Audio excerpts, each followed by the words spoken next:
Welcome back to Silver Nugget Adventure.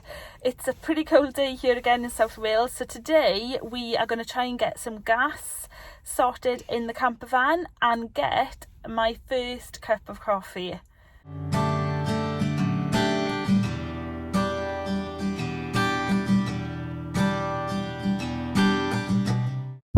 Okay, so that was the official start to the video, but I've come out now and realised that I don't really know what I'm doing. I've got the instruction manual, I've got the gas. Let's see if we can work out how this goes in. The cylinder used in this clip is the R907 2.75 kilogram butane canister from Campingaz. We obtained this from 3A's Leisure and appreciated their customer service.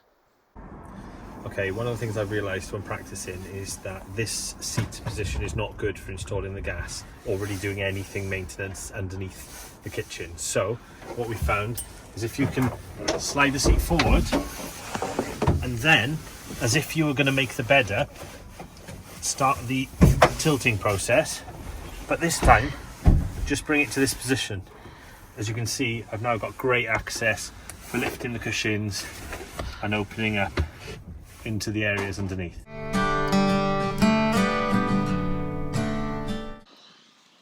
First part of installing the gas will be to remove the plyboard cover. It's in two pieces, and as you can see in the UK version of the Nugget, I've been able to come in through the extra side door, which gives me great access and I can remain standing while doing what I need to do.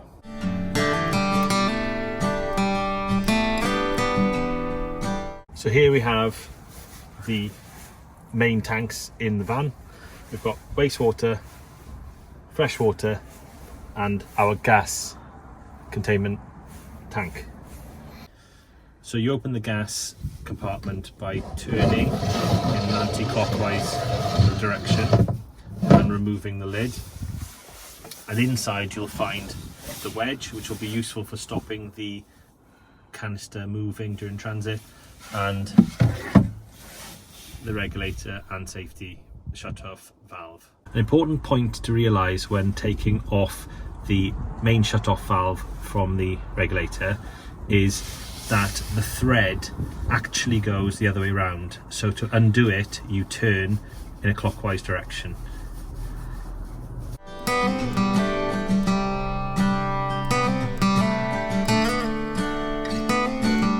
So once we've got our safety main shut-off valve off the regulator, we turn our attention to the top of the butane tank.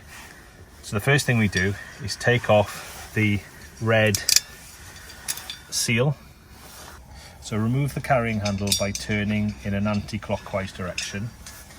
Importantly, before putting the main shut-off valve onto the canister, ensure that it is in the off position. Now simply line up the thread and turn in a clockwise direction until there is a nice tight connection. The next stage is to remove our piping out of the area and ensure the wedge is well out of the way as well. But there's nothing else in the space that could be blocking it.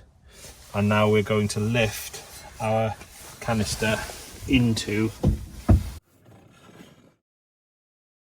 line up the bottle with the regulator and then gently screw into position.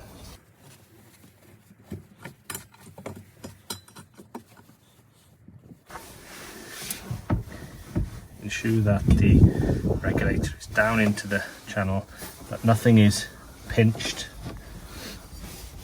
and then you can tighten. Without too much pressure, just do until it's nicely secured in position. Now, prior to closing the compartment, we need to insert the wedge in order to minimize movement of the canister,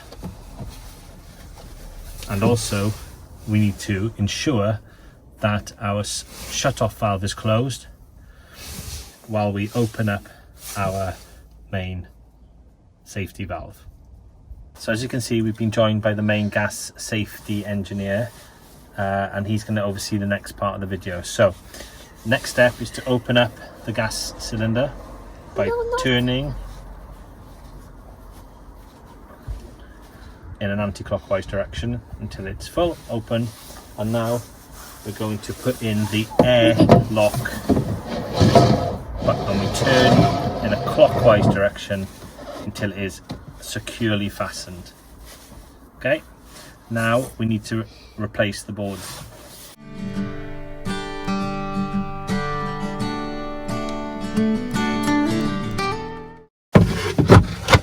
Just slots on top, but be careful because the water pipe will often just get a little bit in your way, so with a little bit of shaking you'll get it in the right position.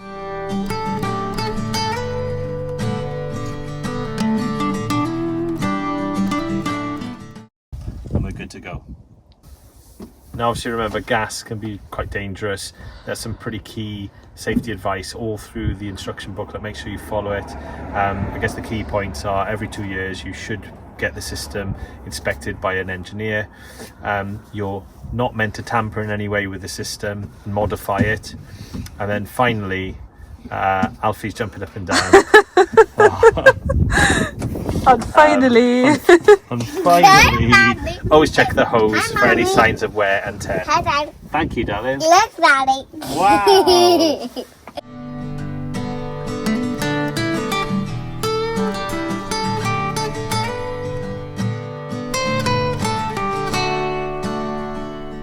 Turn on the shut-off valve. It's just a quarter turn in an anti-clockwise direction, and it makes a click, and you know it's in the right position. Then lift the heat shield,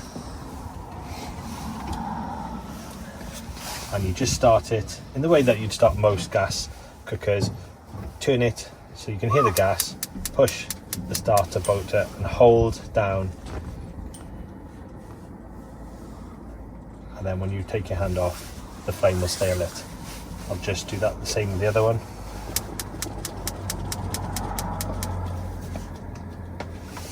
Success! and obviously we've got plenty of ventilation, we've got the door open, haven't we, and the roof's up. Yeah, so safety advice for the cooker, they always say you must have the heat shields in the right position, you must have the roof up as Kaz said, and make sure the area is really well ventilated. Let's get a brew on. Yay!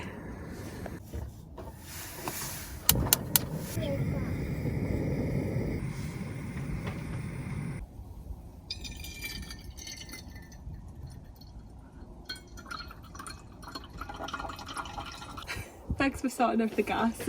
I finally got my first cup of coffee from the van. Lovely on this freezing cold day.